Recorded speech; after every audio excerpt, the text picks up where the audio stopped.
Yeah, my name is Dennis Klocek, K-L-O-C-E-K. That's Polish heritage.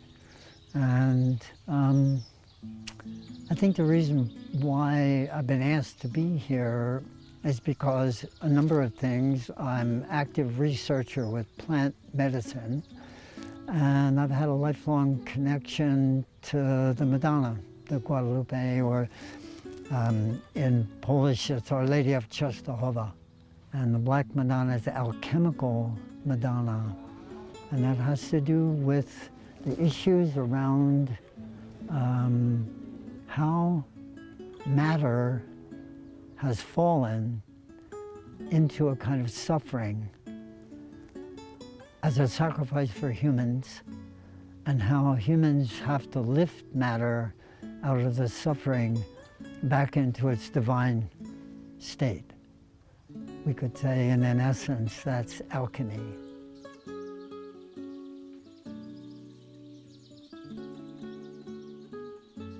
I've had a lifelong connection to that being, but more recently, the last 10, 15 years has been plant alchemy. I've been a gardener for 50 years. I guess the last 10, 12 years, I feel like I've been given the opportunity to penetrate much deeper into what a plant is and what a mineral is. So they asked me, can you please be here for this one where we can make a kind of bridging?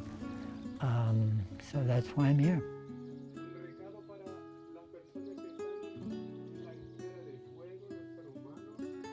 Here in San Miguel de Allende, that Madonna, the Guadalupe, was the basis of the revolution, the Mexican Revolution.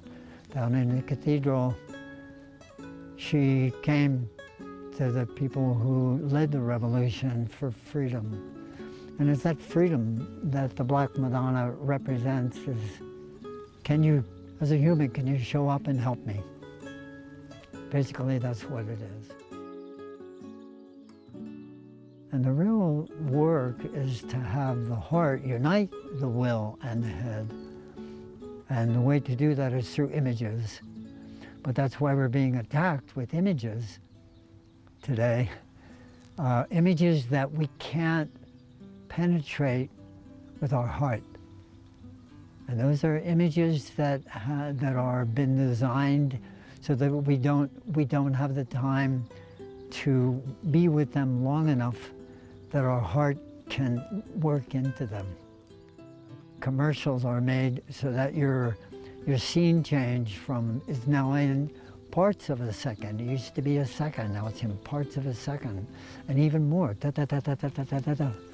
And what that's doing is just shutting out the heart. And so the real work with ritual today is, can I give people something that is imaginative on one side and objective on the other, and have them talk to each other about it.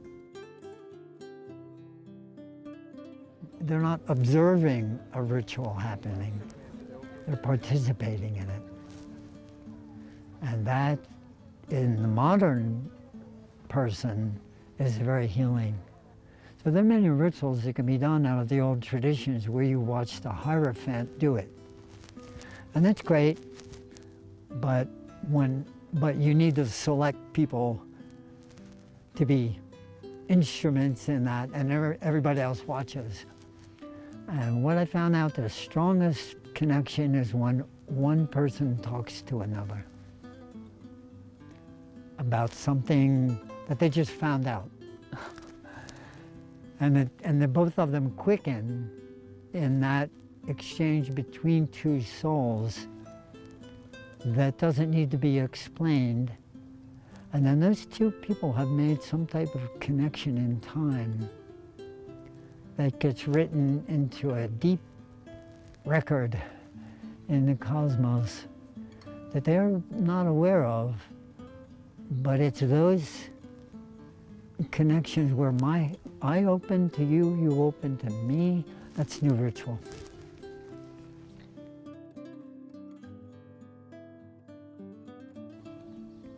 So Rudolf Steiner came back to give the biodynamic impulse. He called it a renewal of agriculture. And it happened right at a time when agriculture was going in the direction of synthetic fertilizers.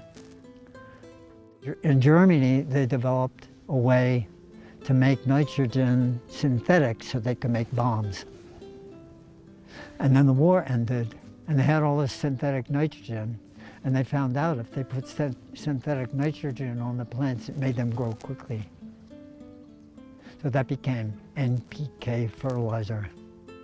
And that's what rules the world, that's urea.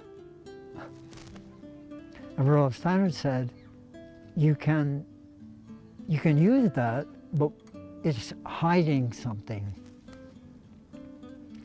He said there were experiments done where they kept putting that synthetic on grain crops, and they said we can just keep harvesting the grain and just keep putting this down and it's fine. And he said there's a problem there because each time you sow the seeds for the next crop, you get it from grain that hasn't been fertilized with that synthetic. He says if you take the seed from the synthetic crop, after 7 years you'll have crop failures. But nobody listened. So he said, you know what, we have to look at this in a different way. So he developed biodynamics as a way of understanding that the plant has a spiritual background and a soul background that needs to be addressed in order for us to find the correct way to fertilize it so that our food gives us access to the divine world. Because he said if you just keep eating that food that has lost its connection to its divinity, you will lose your connection to your divinity.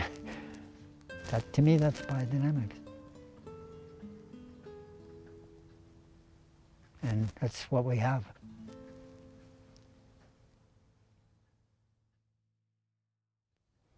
Yeah, we have 6 grandchildren now. And you see them coming along and you go, and they're sort of like, bring it on, you know. And I'm 74, so I'm like, don't bring it on, I think I'm heading up. But you see them, and I've seen my wife, she's been a kindergarten teacher for 25 years. She's swimming in this, that this can be okay. And to me, that's creativity. And so my hope is that in biodynamics, we can stop using recipes, but get creative with it. Get personal with the natural world, speak to it as if it was a being rather than just something to line your bank account, and it will speak back to you about why you came to be here. Thanks for doing this. I appreciate it.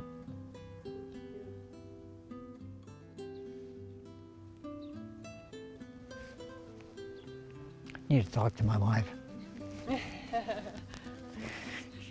She's been my inspiration for 45 years.